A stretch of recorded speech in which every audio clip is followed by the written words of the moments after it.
내가 들으니 보좌에서 큰 음성이 나서 이르되 보라 하나님의 장막이 사람들과 함께 있음에 하나님이 그들과 함께 계시리니 그들은 하나님의 백성이 되고 하나님은 친히 그들과 함께 계셔서 모든 눈물을 그 눈에서 닦아주시니 다시는 사망이 없고 애통하는 것이나 곡하는 것이나 아픈 것이 다시 있지 아니하니 처음 것들이 다 지나갔음이로라.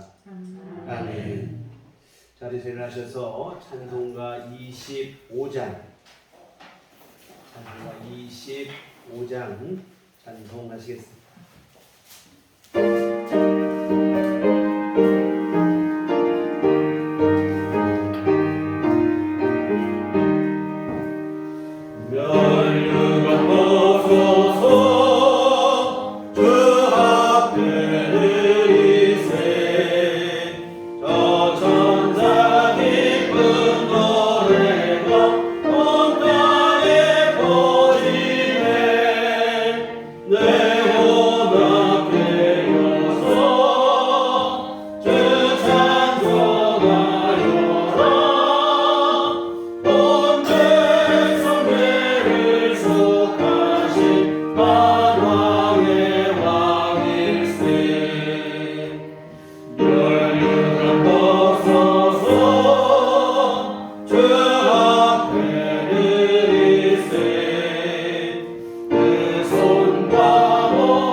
사도신경으로 신앙 고백하시겠습니다. 전능하사 천지를 만드신 하나님 아버지를 내가 믿사오며 그 외아들 우리 주 예수 그리스도를 믿사오니 이는 성령으로 잉태하사 동정녀 마리아에게 나시고 본디오 빌라도에게 고난을 받으사 십자가에 못 박혀 죽으시고 장사한 지 사흘 만에 죽은 자 가운데서 다시 살아나시며 하늘에 오르사 전능하신 하나님 우편에 앉아 계시다가 저리로서 산 자와 죽은 자를 심판하러 오시리라. 성령을 믿사오며 거룩한 공예와 성도가 서로 교통하는 것과 죄를 사하여 주시는 것과 몸이 다시 사는 것과 영원히 사는 것을 믿사옵나이다. 아멘. 성시교독은 교독문 43번 시편 99편 말씀을 교독하시도록 하겠습니다. 여호와께서 다스리시니 만민이 떨 것이요 여호와께서 무릎 사이에 좌정하시니 땅이 흔들릴 것이로다. 시온에 계시는 여호와는 위대하시고 모든 민족보다 높으시도다. 주의 크고 두려운 이름을 찬송할지니 그는 거룩하시니라. 능력 있는 왕은 정의를 사랑하느니라. 주께서 공의를 견고하게 세우시고 주께서 야곱에게 정의와 공의를 행하시나이다. 너희는 여호와 우리 하나님을 높여 그의 발등상 앞에서 경배할지어다. 그는 거룩하시도다. 그의 제사장들 중에는 모세와 아론이 있고 그의 이름을 부르는 자들 중에는 사무엘이 있도다. 그들이 여호와께 간구하되 응답하셨도다. 여호와께서 구름 기둥 가운데서 그들에게 말씀하시니 그들은 그가 그들에게 주신 증거와 윤례를 지켰도다. 여호와 우리 하나님이여 주께서는 그들에게 응답하셨고 그들의 행한 대로 갚기는 하셨으나 그들을 용서하신 하나님이시니라. 너희는 여호와 우리 하나님을 높이고 그 성산에서 예배할지어다. 여호와 우리 하나님은 거룩하시니라. 아멘. 성경은 찬송가 2장입니다.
저희들의 생명이 되시고 구원이 되시며 살아가는 힘의 원천이 되시는 여호와 하나님 아버지 감사합니다.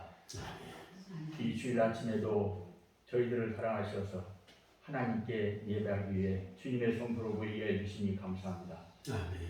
이 시간도 여호와 하나님의 큰 뜻으로 이곳에 세우신 우리들 교회에서 하나님의 거룩하고 아름다운 빛이 쉼없이 발산되고 우리들이 주님의 신부로서 곱게 단장하여 거룩하고 신령한 살아있는 예배가 될 수 있도록 우리들의 심령과 모든 절차를 하나님께서 인도하여 주시옵소서. 지난 한 주간도 나약하고 연약한 저희들이 죄악으로 가득 찬 위험하고 유혹이 많은 세상 속에 살아가면서 여러 가지 모양으로 지은 죄가 있다면 이 시간 자복하고 온전히 회개하게 하시고 살아가면서 끝없이 도사리고 있는 많은 죄들을 이겨내고 승리할 수 있는 강인하고 담대한 믿음의 심령을 저희들에게 허락하여 주시옵소서. 우리들이 살아가면서 합당치 못한 말과 생각과 행동들을 주님의 이름으로 우리의 심령 속에서 척결해 주시고 우리를 괴롭히고 유혹하는 내적 외적인 모든 문제들 앞에서 우리가 항상 기도 속에서 해법을 찾고 마음의 평안을 찾게 하여 주시옵소서. 우리가 주님의 권속들로서 나태한 믿음을 경계하게 하여 주시고 늘 열정과 기쁨을 가지고 주님을 섬기며 살아갈 수 있도록 인도하여 주시옵소서. 주님을 믿는 우리들 교회 모든 성도들이 하나님 말씀에 전신갑주를 취하여 어떠한 고난과 역경 속에서도 승리하게 하여 주시옵소서. 우리들 교회와 성도들이 매일 매 순간 우리들 심령 속에서 일어나는 영적 전투에서 승리할 수 있는 확고하고 흔들림 없는 신실한 믿음을 간단 없이 내려주시옵소서. 오직 주님의 보혈의 능력으로 인하여 우리들 영혼이 거듭나게 하시고 우리의 심령이 늘 주님과 함께함으로 말미암아 주님만이 우리의 안식처로 삼아 주시옵소서. 사랑의 주님, 우리들 교회 교우들을 축복하여 주시옵소서. 먼저 주님을 향한 간절한 사모하는 심령을 저들에게 허락해 주시고 기도하는 삶을 준행케 하여 주시옵소서. 언제 어디에 있든 주님의 날개 안에서 보호하여 주시옵소서. 모든 교우들이 병마로부터 해방되어 건강한 삶을 평생 누릴 수 있도록 지켜주시옵소서. 생활이 어려운 교우들에게 물질적인 축복을 주셔서 믿음 생활에 시험당하지 않도록 인도하여 주시옵소서. 직장 생활에도 지혜와 능력을 주셔서 어려움이 없게 하시고 늘 창의적이고 진취적이며 겸손한 마인드로 하나님과 동료들로부터 칭찬받는 하나님의 자녀가 될 수 있도록 인도하여 주시옵소서. 요 하나님 아버지, 5천년의 장구한 침략의 상처많은 아픈 역사 속에서도 이날까지 우리 대한민국을 공고하게 지켜주시고 세계 속의 선진국으로 우뚝 서게 하심을 감사합니다. 그러나 자금에 국한 공산정권의 빈번한 노력 도발과 무책임하고 경거망동하는 정치인들과 점점 힘들어가는 경제 상황 속에서 이 나라가 많은 어려움 속에 직면하고 있습니다. 전능하신 하나님, 이 나라와 이 민족을 전쟁의 위험과 공포 속에서 살펴주시고 구해 주시옵소서. 자신들이 이익에 취하여 정쟁에만 몰두하는 저 한심한 정치인들에게 주님의 준엄한 채찍을 내려주시고 불쌍한 그 영혼들이 회개하고 구원받게 해 주시옵소서. 지금의 어려운 경제 상황도 하루빨리 회복되어서 성장 발전할 수 있도록 우의정자들과 국민들께 지혜를 내려 주시옵소서. 이 시간도 하나님 아버지 말씀을 증거하기 위해 다니엘 목사님과 함께 해 주시옵소서. 늘 영육간의 강건함을 허락해 주옵시고 혼령의 빛으로 우뚝 서게 하여 주시옵소서. 거룩한 하나님의 사회 활동을 수행하는 가운데 영적으로 경제적으로 힘들지 않게 하시고 모든 성도들이 기도로 어려움을 함께 이겨내게 하여 주시옵소서. 증거하는 말씀들이 성령의 검으로 변화되어서 우리들의 변화되지 않은 완고하고 완악한 마음을 깨뜨리고 부서지게 하시고 믿음의 열림과 함께 우리의 신령도 조금씩 예수님을 닮아가는 믿음의 인격체로 변복케 하여 주시옵소서. 모든 것에 감사하며 우리의 영원하신 구원자이시며 삶의 안식처가 되시는 예수 그리스도 이름으로 간절히 기도드렸습니다. 아멘.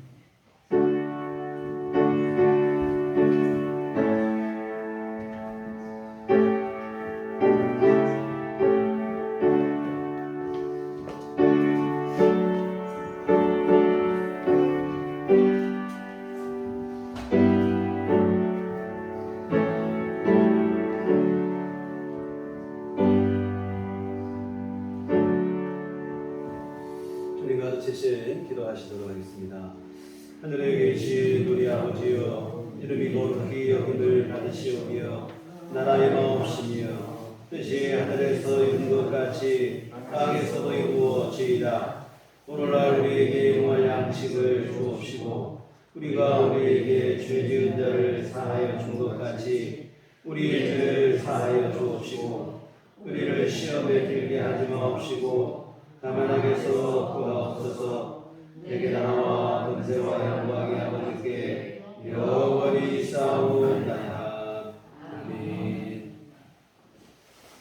이 시간 함께 주신 하나님 말씀은 신약성경 마태복음 13장 44절부터 46절까지 말씀을 함께 보시도록 하겠습니다.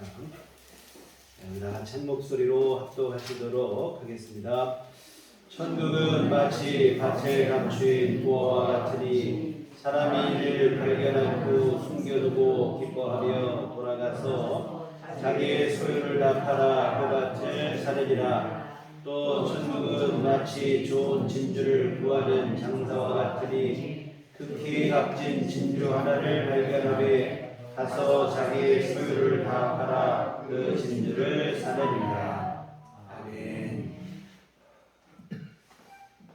우리 주님의 은총과 평강이 교회 여러분들 함께 하시기를 기원합니다. 아멘.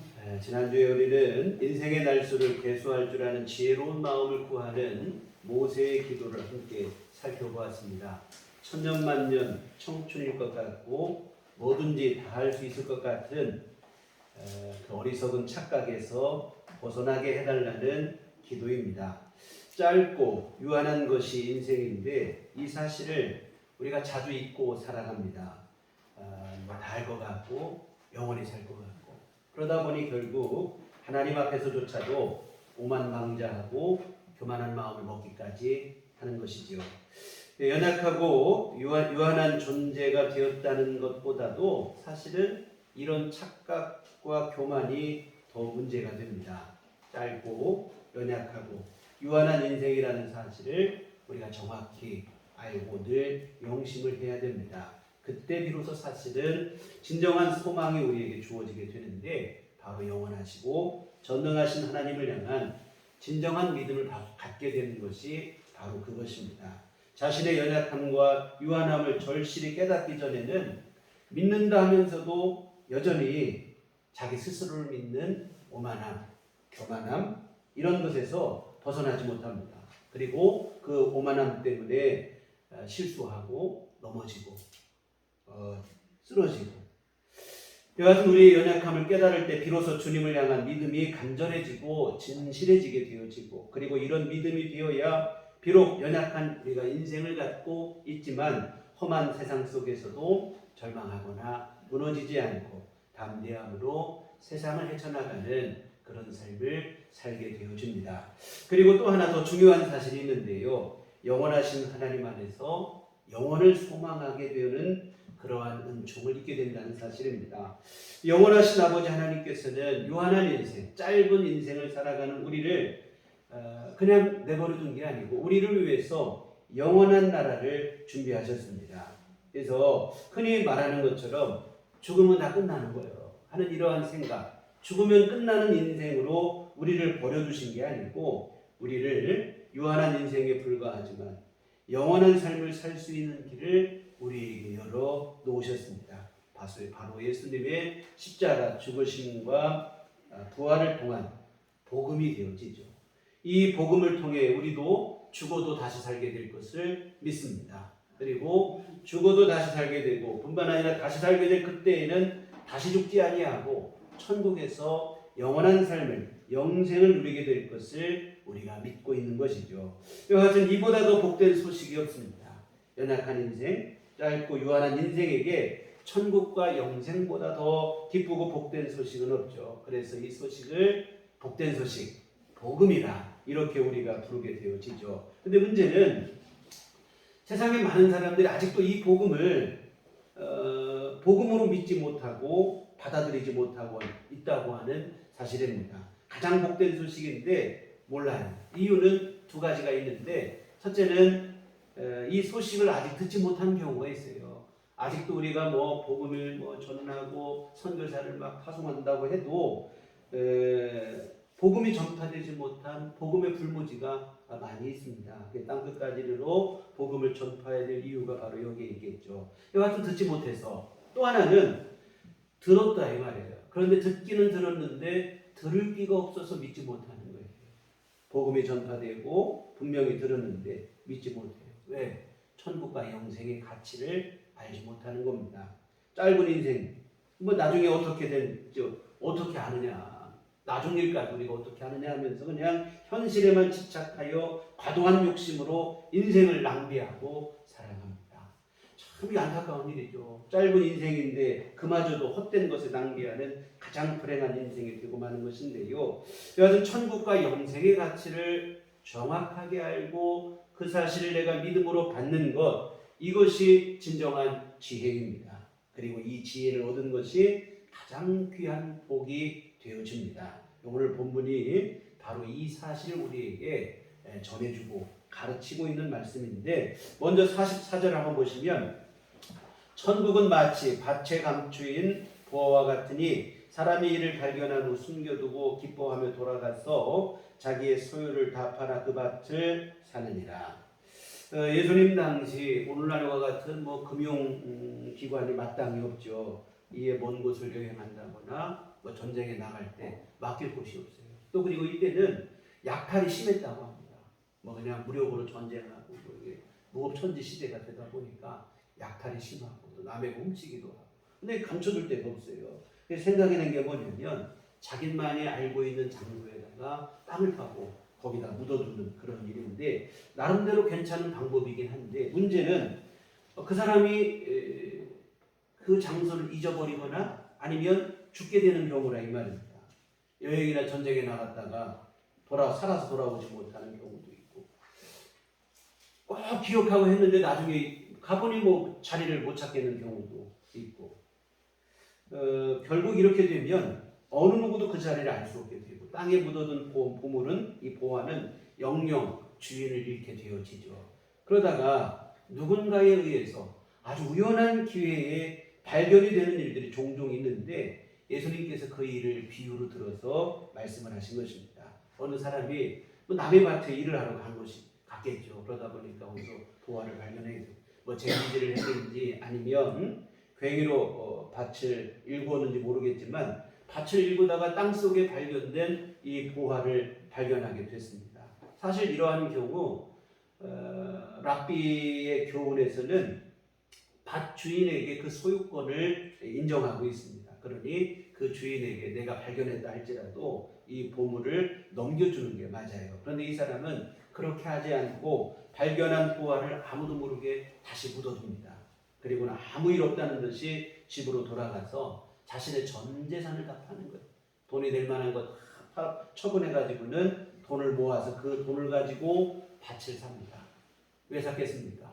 밭을 얻기 위해서 산 거 아니죠. 밭을 얻기 위해서 산 게 아니고 그 밭에 숨겨둔 보화를 얻기 위해서죠.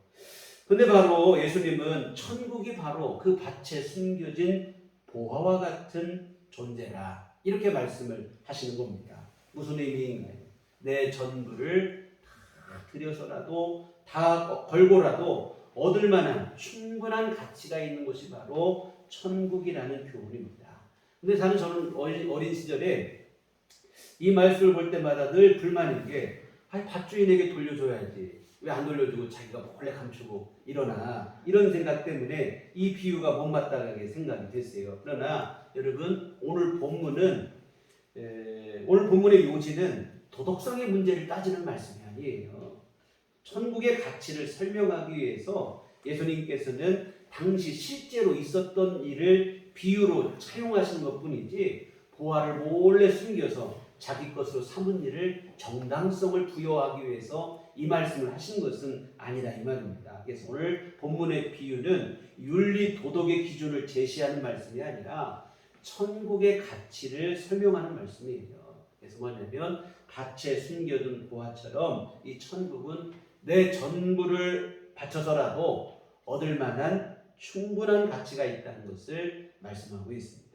이와 같은 천국의 가치, 내 전부보다도 더 귀하다 하는 얘기라 이 말씀입니다. 두 번째 비유도 같은 내용이 되어지는데 45절에 보면 또 천국은 마치 좋은 진주를 구하는 장사와 같으니 극히 값진 진주 하나를 발견하매 가서 자기의 소유를 다 팔아 그 진주를 사느니라. 진주 장사꾼 얘기예요. 이 보석이라고 하는 것이 일반인에게는 다 그게 그것으로 보일 뿐입니다. 특히 남성, 저 같은 경우는 그쪽에 아무 관심도 없고 그러다 보니까 뭐가 뭔지도 모르고 아마 저도 모를 거라 이 말이죠. 그러나 여러분 장사꾼은 다르죠. 전문가는 딱 보면 그 가치를 대번에 알아보는 거예요. 이와 같은 좋은 진주를 얻기 위해서 찾아다니던 진주 장사꾼이 정말로 귀하고 값진 진주를 발견합니다. 그러자 이 장사꾼도 돌아가서는 자기 것 전부를 다 팔아서 그 진주를 사는데 쏟아부는 거예요. 천국이 바로 이와 같은 존재라 하는 것을 말씀합니다. 이와 같은 여러분 천국의 가치를 제대로 몰라서 그렇지 그 진가를 정확하게 알게 되면 정말로 내 전부를 걸어도 아깝지 않은 게 바로 천국의 가치입니다. 내 전부를 희생해서라도 반드시 얻어야만 하는 것이 바로 천국이라는 그만한 가치가 충분히 있다. 이것이 두 비유가 우리에게 주는 교훈입니다. 그런데 이 두 비유에는 약간의 차이점이 있어요. 뭐냐면 밭을 갈다가 보화를 발견한 농부는 진짜로 이것은 우연히 발견한 것입니다. 반면에 진주 장사는 찾으려고 부단히 찾아다니다가 발견을 한 거예요. 여러분 많은 사람들이 영원한 것이 어디에 있을까 하고 많은 사람들이 찾고 찾다가 천국을 만나고 예수님의 십자가 복음을 만나는 사람들이 있어요. 반면에 어떤 사람은 아무 생각도 없어요. 관심도 없었는데 열심히 예수 믿는 사람, 열심히 전도하니까 억지로 가다시피 끌려가서 교회 갔다가 우연한 기회에 예수를 믿고 천국을 믿고 그렇게 되는 사람도 있습니다. 이와 같은 찾고 찾다가 예수님 믿기도 하고 어떤 사람은 정말로 우연한 기회에 억지로 끌려갔다가 예수 믿는 사람도 있어요. 그러나 여러분 이유를 불문하고 천국은 모든 사람에게 너무나 귀중하고 소중한 가치가 있는 곳인 줄 믿습니다. 찾고 찾다가 만난 사람에게만 천국이 귀한 것이 아니라 아무 생각 없다가 우연한 기회에 억지로 끌려가서 예수를 믿은 사람에게도 천국은 너무나 귀중한 가치가 있는 그런 곳인 줄 믿습니다. 그래서 이와 같은 천국은 내 전부를 다 바쳐서라도 내 전부를 걸고라도 반드시 얻어야 됩니다. 이 사실을 정확하게 깨달은 바울 사도께서는 이런 고백을 했어요. 빌립보 3장 7절 8절에 그러나 무엇이든지 내게 유익하던 것을 내가 그리스도를 위하여 다 해로 여길 뿐더러 또한 모든 것을 해로 여김은 내 주 그리스도 예수를 아는 지식이 가장 고상하기 때문이라. 내가 그를 위하여 모든 것을 잃어버리고 배설물로 여김은 그리스도를 얻고 그 안에서 발견되려 함이니 지금까지 자신이 그렇게 귀하게 여기고 자랑으로 여기던 모든 것을 예수님 만나고 난 다음에 배설물처럼 여긴다는 거예요. 오물처럼 버리겠다는 거예요. 그 이유는 뭐냐면 예수님을 알고 그 예수님 안에 있는 영생과 천국의 가치를 정확하게 깨닫고 알았기 때문이라는 거예요. 예수님도 모르고 영생도 모르고 천국을 모를 때는 바울 사도도 자신의 외적인 조건, 세상적인 그러한 조건들을 귀하게 여기고 자랑으로 여겼습니다. 자신의 출신 배경을 자랑으로 여겼어요. 히브리인 중에 히브리인이요 베냐민 지파라고 했습니다. 또한 그의 학문을 자랑했어요. 그는 가말리엘의 최고의 학자였던 가말리엘의 밑에서 공부를 했던 그런 사람이었습니다. 그리고 신분이 뛰어났어요. 그 당시 최고로 여기는 로마의 시민권을 갖고 있는 사람이었습니다. 오늘날로 말한다면 최고의 스펙을 다 갖춘 골고루 갖춘 엘리트 중에 엘리트라 이 말이에요. 자랑스럽게 여길 만한 것들이죠. 그러나 바울은 예수님을 믿고 난 다음부터는 이러한 것들을 더 이상 귀하게 여기지 않고 오히려 오물처럼 배설물처럼 여겼다는 거예요.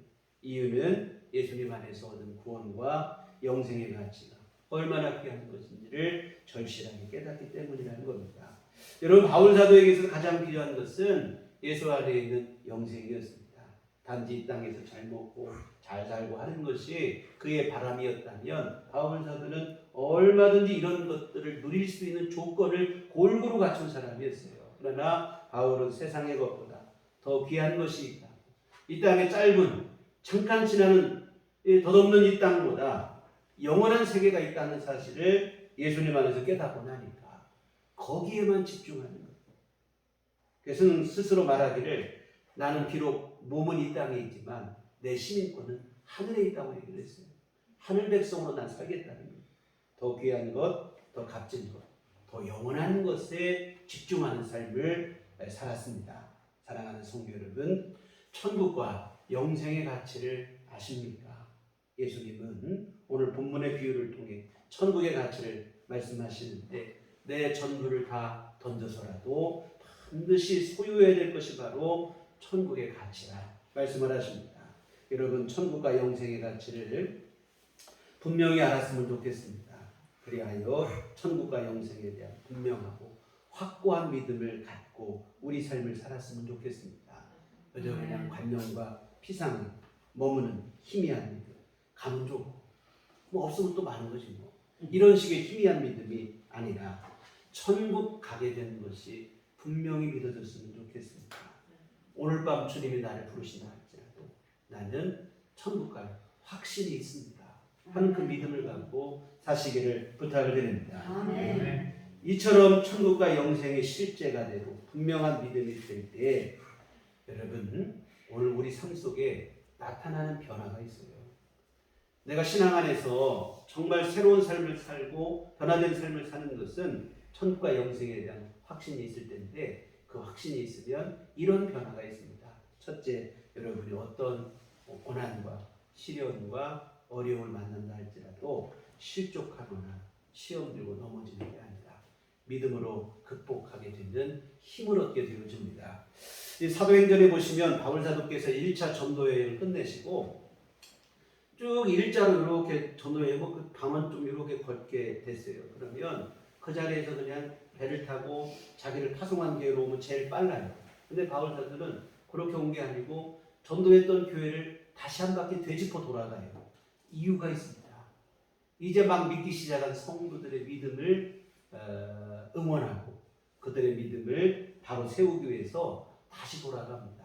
다시 돌아가면서 바울 사도께서 부탁한 게 바로 뭐냐면 고난을 이겨내라는 거예요.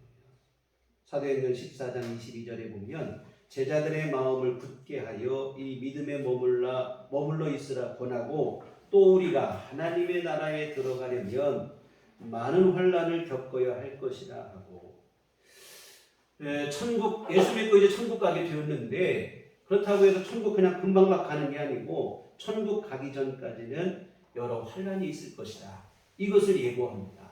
그러면서 하는 말은 뭐냐면 이런 환난이 있고 어려움이 있을지라도 마음을 굳게 하여 너희의 믿음을 지키라. 이런 당부를 하고 있습니다. 무슨 얘기입니까? 천국에 대한 분명한 믿음으로 고난을 만나고 환난을 만난다 할지라도 이겨내고 극복하고 승리하고 더욱더 믿음 안에 굳건히 거하라 하는 얘기인 줄 믿습니다. 여러분, 우리가 신앙생활하면서 고난과 시련을 이겨내는 힘은 다른 데서 나오지 않아요. 천국과 영생에 대한 믿음에서 나오는 줄 믿습니다. 내가 어려움이 있고 오늘 당장 힘든 일이 있을지라도 이것을 이겨낼 수 있는 힘은 주님께서 나에게 약속하신 천국과 영생에 대한 분명한 믿음, 그 믿음 안에서 오늘의 고난을 이기는 힘이 나오게 되어지는 줄 믿습니다. 그래서 천국에 대한 믿음이 분명한 사람은 무슨 일을 만나도 시험 들지 않고 실족하지 않고 넘어지지 않게 돼요. 예전에 교회 학교 아이들을 교회에서 가르치면 가끔 당황스러울 때가 있어요. 교회 잘 나오도 안 나와요. 길에 가다 만나서 왜 교회 안 나왔냐 이렇게 물으면 요즘 아이들 참 당돌하죠. 대뜸 한다는 말이에요. 아이 목사님 나 요새 이제 교회 끊었어요. 이런 얘기를 해요. 뭐냐면 아이들이 자주 쓰는 말이 뭐냐면 나 학원 끊었다 이 얘기 자주 하는데 학원 끊은 것처럼 교회를 끊었다고 이렇게 얘기를 해요. 너무 쉽게 교회를 끊었다는 말을 해버리는데 어린아이가 그럴 수 있다 생각이 들어요. 그런데 여러분 이는 비단 어린아이들에게만 국한된 문제가 아니더라 이 말입니다. 여러분 장성한 후에도 사소한 일들로 시험되고 신앙의 연수가 오래되면서도 실족하고 더 심한 경우 신앙을 포기하고 세상으로 돌아가는 경우들도 많이 보게 돼요. 여러분 왜 이런 일이 벌어질까요? 다른 거 아닙니다. 천국과 영생의 가치를 정확하게 모르기 때문에 그래요. 예수 믿고 천국 간다는 거 그냥 가면 좋고 없으면 말고 이런 정도다 보니까 그렇게 돼요. 예수 믿는 사람 천국 가고 영생을 누리게 되고 이 여러분 분명한 믿음이라면 여러분 시험 들고 실족하고 신앙을 버리고 세상으로 돌아가고 그런 일은 있을 수 없겠죠. 여러분 천국과 지옥의 진면목을 분명히 알게 된다면 신앙생활하지 말라고 말려도 아마 죽기 살기로 다 예수 믿어야겠다고 그렇게 할 거예요. 이제 그 수능이 얼마 남지 않았는데 한때 사회적 문제가 됐던 이 스파르타식 기숙형 학원이 있었어요. 수능 시험 볼 때까지 학생이 들어가서 밖에 나오지 못하는 거예요. 거기 갇혀가지고는 공부시키는 대로 공부만 하는 무슨 이게 공부 기계도 아니고 아이들을 뭐 스파르타식으로 공부를 시켜요. 밖에 나오지 못하도록 자유를 제한하고 강압적으로 공부를 시키는데 근데 여러분 그 학원비가 상당히 비쌌어요. 또 어느 정도 수준이 안 되면 못 들어가요. 공부를 좀 어느 정도 해야 들어가요. 거기. 그런데 여러분 자유를 제한받고 때로는 강압적으로 신체적 우리에게 체벌을 가하기도 하고 그러는데 부모님들이 그 비싼 학원비를 들어가면서 길을 쓰고 자녀들을 거기 보내려고 하는 거예요. 이유가 뭐냐? 오직 하나 좋은 대학 보내겠다고 그렇게 하는 거예요. 여러분 좋은 대학만 들어갈 수 있다고 해도 강압적이고 부당한 대우 다 감수하는 거예요.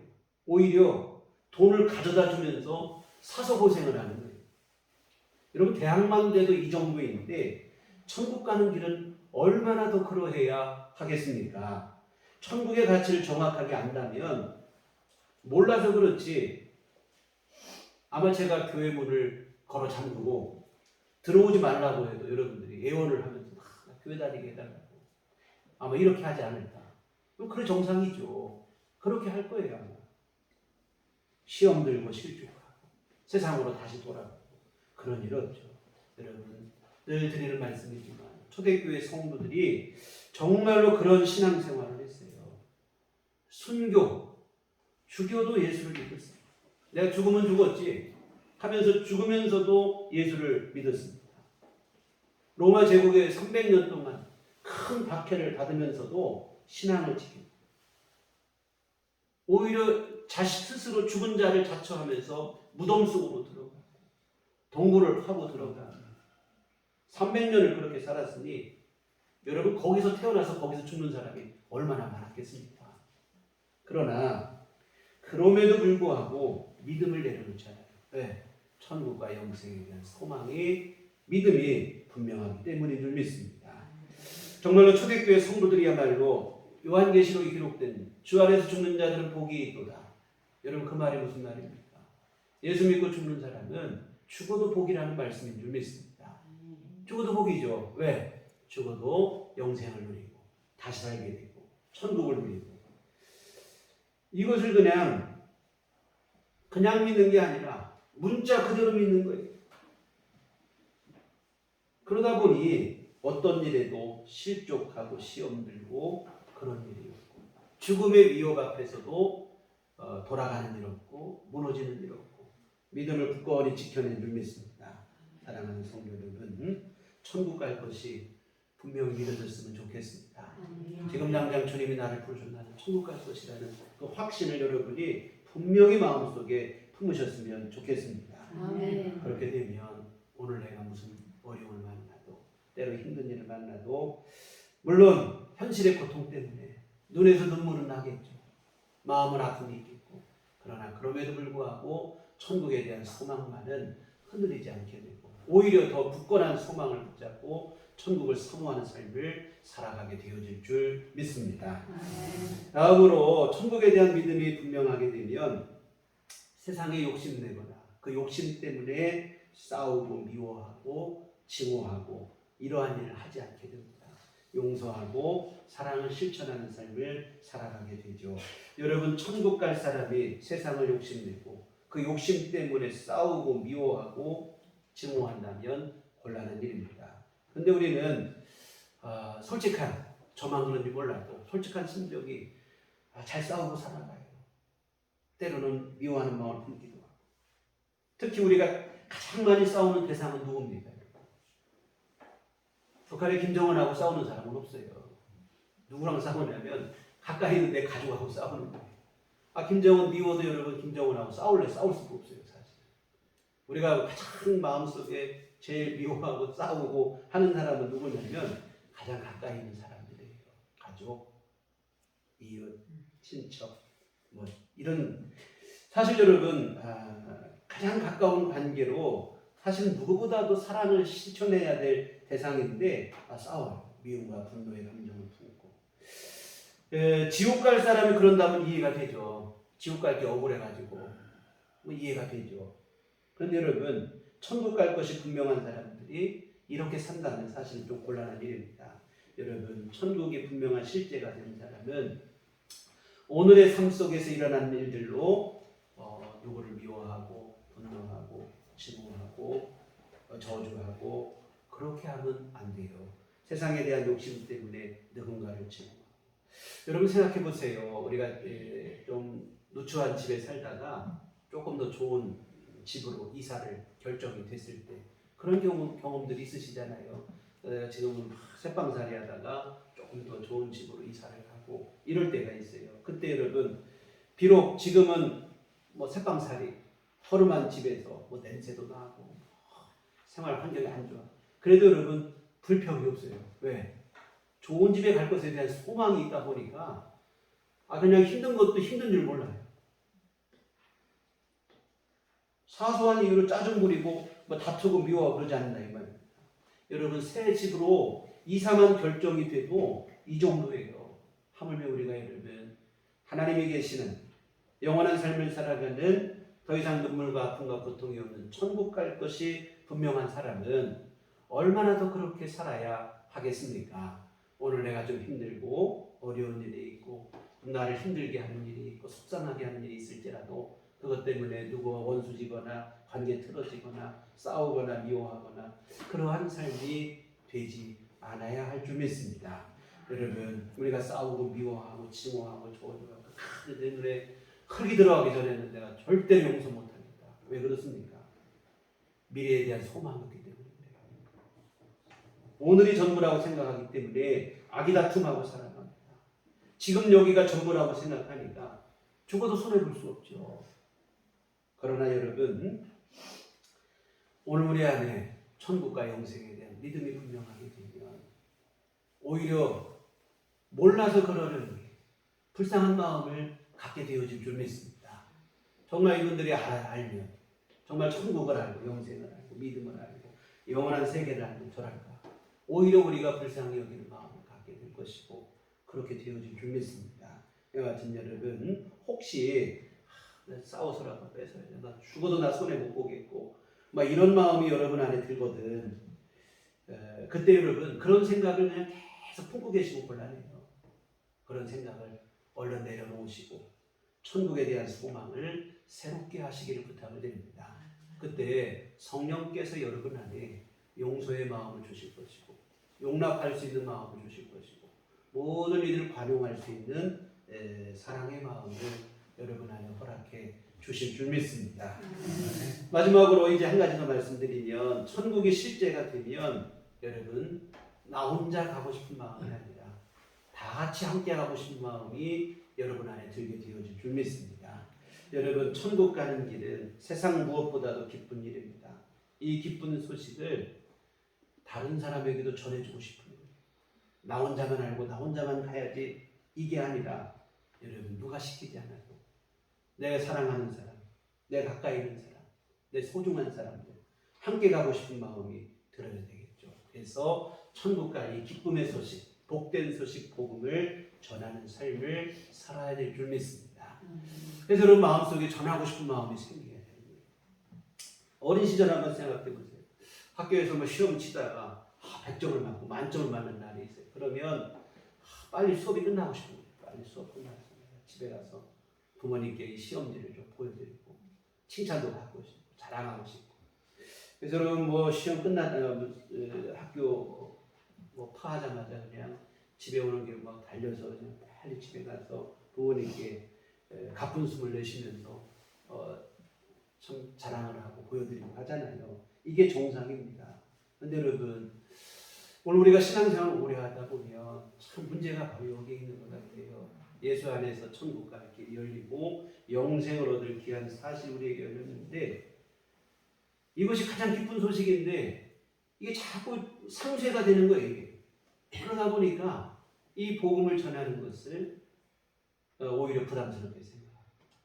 그냥 알려야 되는데 알리지도 않고 내가 예수 믿는다는 사실도 알리지 않는 거예요. 쥐도새도 모르게 은밀하게 신앙생활을 하는 거예요. 여러분 오늘 우리는 하나님 나라의 비밀 요원이 아니에요. 어디 비밀 요원으로 가서 그냥 비밀에 은밀하게 이 미션을 수행하고 그런 게 아니고 오늘 우리는 주님 나라를 선전하라고 주님께서 우리에게 이 땅에 보내주시고 우리에게 먼저 믿는 믿음을 주신 줄 믿습니다. 그래서 여러분 나 혼자만 알고 있고 그냥 은밀하게 그냥 아무도 모르게 이렇게 신앙생활 해서는 안 될 줄 믿습니다. 여러분 전도의 처음 시작은 내가 예수 믿는 사람이라는 것을 주변에 알리는 일부터 시작이 되어지는 줄 믿습니다.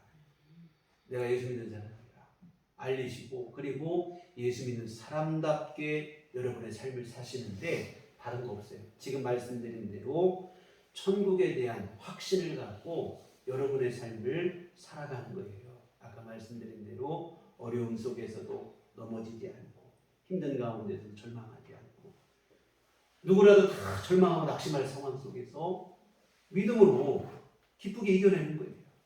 또한 다 누구라면 미워하고 증오하고 싸우고 그럴 상황에서 천국에 대한 소망으로 사랑하고 용서하고 이렇게 사시는 거예요.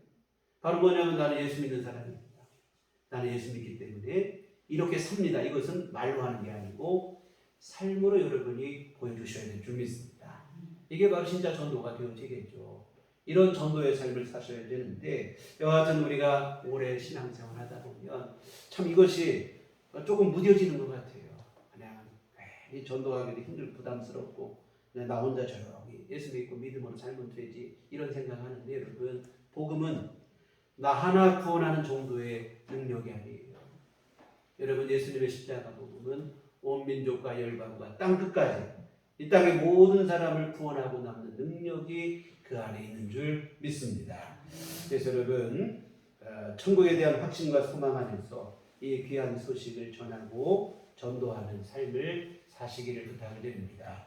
이번 추수감사주일도 우리가 이웃 초청률을 지킵니다. 사실은 그동안 코로나 3년 동안에 사실은 뭐 전도가 참 해도 뭐 잘 되지도 않고 뭐 잘 하지도 못하고 뭐 교회 모여서 예배드리는 것도 힘들고 그랬었는데 지금은 좀 상황이 많이 나아진 것 같아요. 그래서 이제는 뭐 여러 나라들도 그렇고 우리나라도 그렇고 여론이 조금 형성이 되면 이제 코로나도 풍토병 중에 하나로 계절적 질환으로 하나로 이렇게 전환이 된다고 이렇게 하는데요. 그래서 좀 이제 코로나의 핑계 뒤에 숨을 것이 아니고 이제는 우리 전도하는 일에 조금 더 힘써서 함께 하셨으면 좋겠습니다. 좀 우리 코로나 우리 교회 예배 모이는 상황도 많이 어려워지고 지금 상황이 참 모이는 숫자도 많이 줄어들고 이렇게 됐는데 여하튼 근본 추수감사주일 기점으로 우리 이후 초청주일로 함께 지키시는데 먼저 여러분 가족 또 아시는 분 가장 가까운 분들부터 시작해서 함께 초청해서 예배를 드리셨으면 좋겠습니다. 너무 부담 주지 마시고 한 번만 우리 교회에서 이런 행사가 있는데 가보자. 여러분 그 심령을 변화시키는 것은 성령께서 하시는 줄 믿습니다. 그래서 아까도 말씀드린 것처럼 억지로 끌려왔다가도 우연한 기회에 예수 믿는 사람이 얼마나 많은지 몰라요. 그래서 여러분이 힘써서 전하셔서 초청하셔서 함께 하셔서 우리 같이 예배 드리시고 같이 하셔서 이번 교회의 전도의 귀한 열매를 하나님께 올려드리는 그러한 의미 깊은 추수감사주일이 됐으면 좋겠습니다. 여러분 우리가 정말 어디 그렇잖아요. 좋은 식당만 가도 어디 경치 좋고 분위기 좋은 카페만 가도 생각나는 사람이 있어요. 친구, 가족, 가까운 분들 함께 가고 싶다. 여러분 우리 어린 시절 불렀던 함께 갑시다. 내 아버지지 내 아버지지 그 찬양처럼 우리 뭐 주변에 여러분 소중한 분들 함께 주님 나라 갈 수 있는 그 길로 초청하시고 그 시작은 교회로 초청하는 일부터 되어질 줄 믿습니다. 그래서 이 마음으로 전도하게 되고 여하튼 지금 말씀드린 것처럼 천국과 영생에 대한 믿음이 오늘 우리 안에 분명하게 되면 이 소식을 나 혼자만 알고 있는 게 아니고 함께 전해서 함께 가고 싶은 전도하는 마음이 되어질 줄 믿습니다. 사랑하는 성도 여러분, 오늘 귀한 말씀 예수님께서는 우리에게 말씀하시기를 천국과 영생 얼마나 소중한 존재인가, 얼마나 소중한 것인가, 내 전부를 걸어서라도 반드시 들어가야 되고 얻어야 될 것이 바로 천국이라 이런 말씀을 하십니다. 그래서 좀 극단적인 표현으로 예수님은 내 눈이 범죄하거든 눈을 빼고라도 내 손이 범죄하거든 내 손을 자르고 발을 자르고라도 뭐 그렇게 오라는 얘기는 아니지만 이거는 우리에게 강조하시기 위한 표현인데 설령 그럴지라도 내가 천국은 꼭 가야 된다 하시는 말씀인 줄 믿습니다. 천국과 영생의 가치를 정확하게 깨닫게 되는 믿음의 눈이 밝히 열리게 되시기를 주님의 이름으로 부탁을 드립니다. 그래서 그 믿음으로 오늘 우리에게 주어진 삶을 성실히 믿음으로 잘 살아내시는 여러분 모두가 되셔서 여하튼 여러분뿐만 아니라 여러분이 아는 모든 소중한 사람 함께 주님 나라 백성이 되는 귀한 은총을 받아 누리시는 온 교우들 모두 되시기를 주의 이름으로 축원합니다. 기도하시겠습니다. 하나님 아버지 참으로 오늘 우리에게 영원한 삶을 허락해 주시니 감사를 드립니다.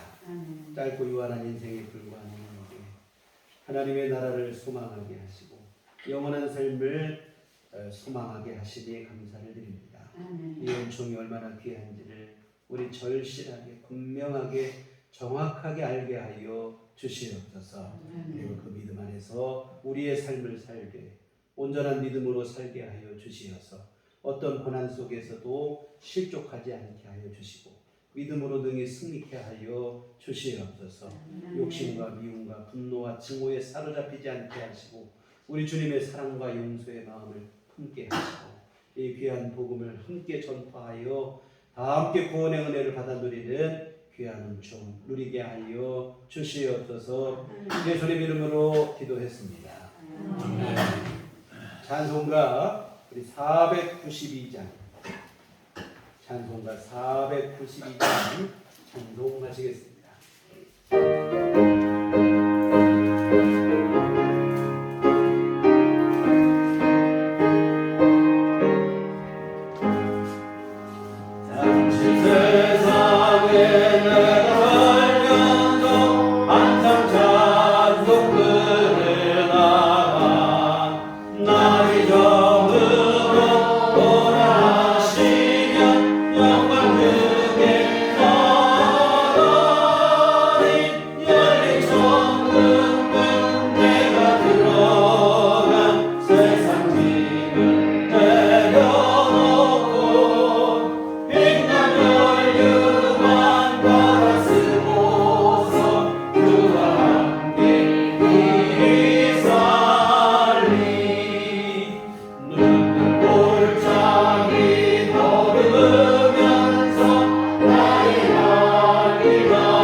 언제나 우리 안에 함께 하시고 우리 삶 속에 일용할 모든 것들을 허락하시어 주의 은혜 안에 살게 하시니 감사합니다.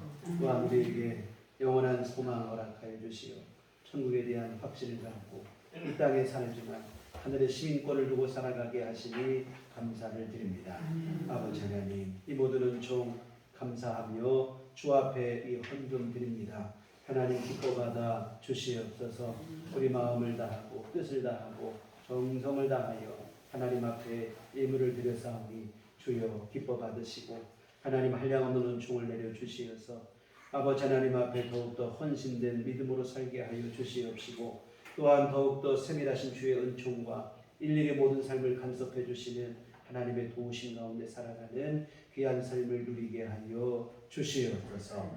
하나님 아버지, 우리 비록 험한 세상에 살지만 이와 같은 특별하신 우리 주님의 은총과 귀하신 도우심 안에 살게 하여 주시어서 산란 근심 없게 하여 주시옵시고 우리 아버지 하나님 넘어지거나 쓰러지는 일 없게 하여 주시옵시고 지치거나 피곤한 일 없게 하여 주시옵시고 주님의 도우심으로 늘 승리케 하여 주시옵소서. 아버지, 또한 주님 앞에 간구하옵기는 우리 하나님 앞에 늘 우리 믿음으로 간구하는 우리 모든 교우들의 기도를 주여 들어주시기를 간절히 기도하옵나이다. 하나님, 주의 은혜 아니면 살 수 없다고 하는 그 절박하고 간절한 심령으로 주님 앞에 간절히 기도하오니 주여 밤낮으로 부르짖는 귀한 기도를 주께서 들으시고 하나님 응답하여 주시고 때에 맞는 은혜로 주께서 역사하여 주시옵소서. 아버지 하나님, 또한 우리에게 더 큰 믿음 주시어서 하나님 은총 안에 거할 수 있도록 인도하여 주시옵소서.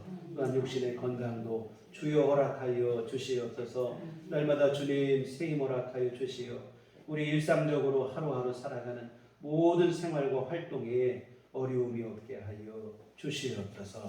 아버지 하나님, 주님 내 스스로 걷지 못하고 움직이지 못하고 활동하지 못하고 이러한 일 없게 하여 주시어서 하나님은 내 속에 우리 힘있게 우리 모든 일들 활동해 나가게 하시고 또한 우리 감당해야 될 모든 일들 능히 잘 해나갈 수 있는 건강을 허락하여 주시옵소서. 아버지 하나님, 또한 재물 얻는 능력도 하나님으로부터 임한다 했사오니 주여 우리 모든 성도들 가정마다 하나님께서 풍성한 은혜를 내려 주시옵소서.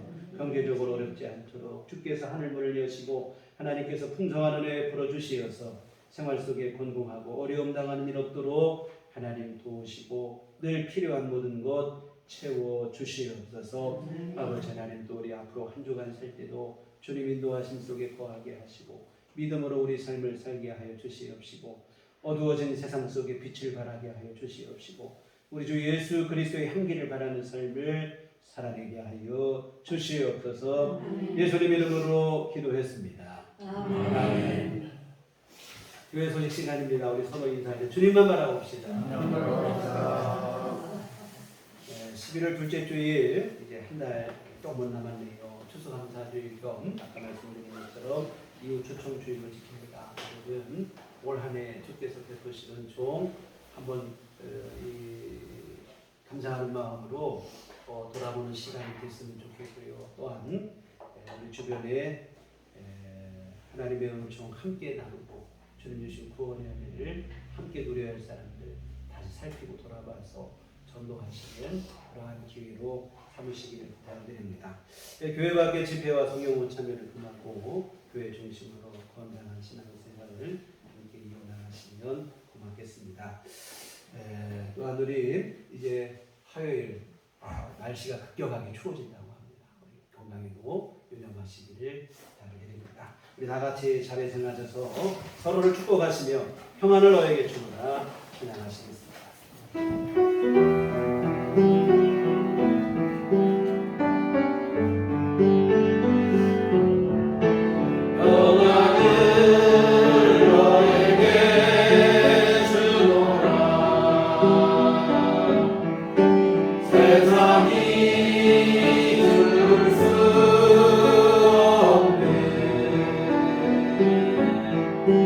세상이 알 수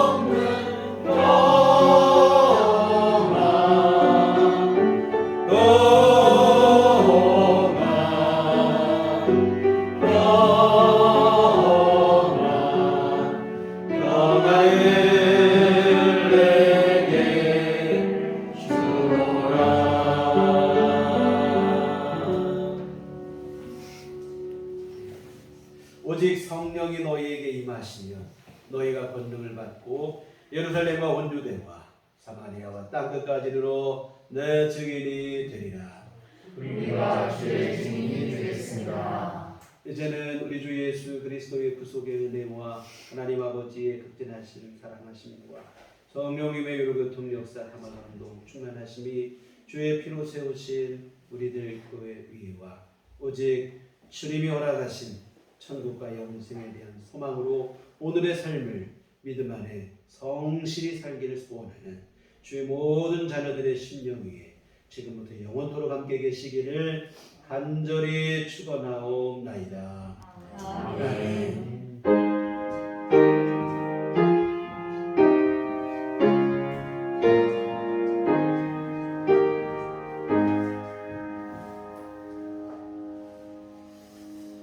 감사합니다. 이상으로 주일날 예배를 마치도록 하겠습니다.